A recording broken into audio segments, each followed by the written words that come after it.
Hey gang, in this video, we're going to quickly cover what Salesforce is and how it works.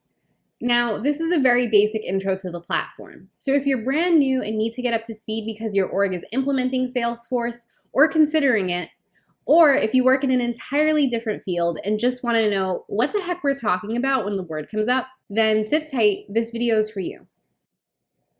Let's dive in. What exactly is Salesforce? To start, Salesforce is a cloud-based CRM software. So before we go any further, let's quickly break down what that means. Cloud-based, for those who don't know, basically just means that you access it on the internet. This isn't the kind of thing you're going to purchase once to install directly on your computer. And CRM stands for Customer Relationship Management. Now, if you work in a nonprofit or the public sector, the word customer may not quite fit here. But that's okay. You can always substitute that first C for constituent because it all still works the same way. Now, zooming out for a minute. CRM is actually a business concept that refers to how an organization manages its interactions with customers or constituents. Whatever combo of tools, process, strategy, and people lend to that effort, that constitutes CRM. As for who a CRM strategy is trying to capture, well, obviously customers and leads are the big ones. But if you sit on the nonprofit side, maybe that's donors, volunteers, or other program stakeholders. Now, going back to Salesforce. Salesforce is a CRM software tool that allows for managing all of those relationships and data points within its platform. And Salesforce is a pretty big tool in the CRM space because its features are so robust and expansive.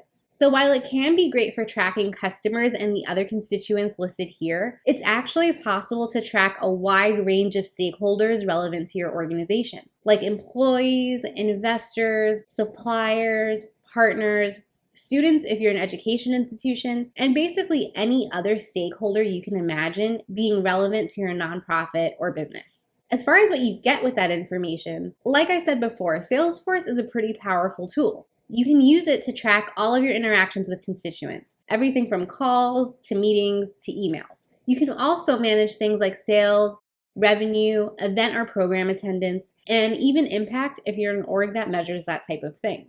Now, not only does Salesforce have features to help people manage and act on that information, but it's also powerful by way of its reporting and data visualization features. For the teams that maintain their data super well, it's also a good system of record for all the stakeholders that touch your organization.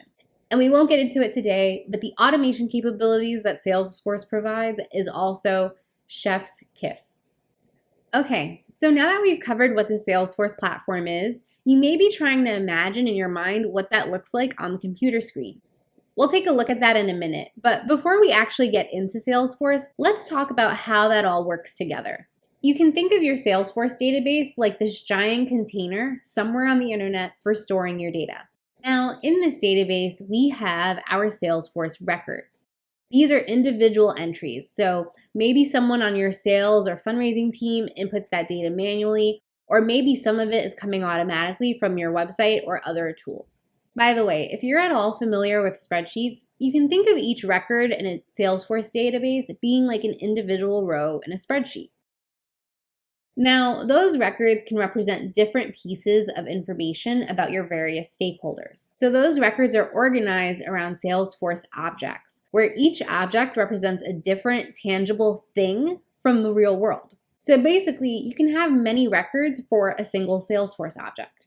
Now, objects become more straightforward once you actually get into a Salesforce instance. But just to give an example of how they work, like I said, an object represents a specific thing. So for example, the opportunity object in Salesforce often represents financial transactions of some kind. So opportunity records might represent a deal with one potential buyer, or if you're a nonprofit, a potential grant from a foundation. Another common object used by many Salesforce customers are tasks, which typically represent literal interactions with stakeholders. Think calls or meetings. Contacts are another default object, which works exactly how it sounds. And accounts, which are probably the most widespread Salesforce object, typically represent companies or other organizations. Unless you're a nonprofit on a particular data model, it's possible that your accounts actually represent households. So now, hopefully you get that objects represent different things and that you can have many records for a single object. But what exactly are those records? They're basically a set of data points specific to that object.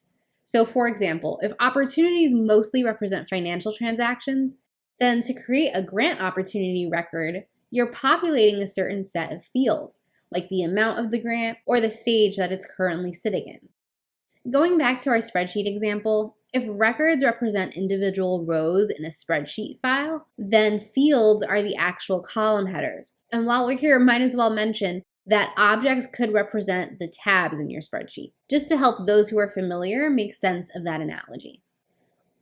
Alrighty, so now that we have that background, it's time to look inside Salesforce. Here I am in the Sales Cloud Lightning app page. On the top of this app, I have a handful of tabs reflecting the different objects in Salesforce. In the Accounts tab, this list view shows me all of my different account records. And if I open an account, you'll see the name at the top, all of the other objects related to this account, and the fields where you actually enter those data points, like we just went over. So when you're imagining what it's like to use Salesforce, this is it.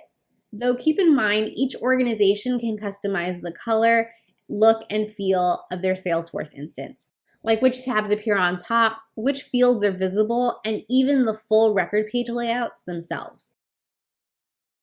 Now, a piece that can be very confusing when you're first learning about Salesforce is differentiating all of those products, like Sales or Service Cloud.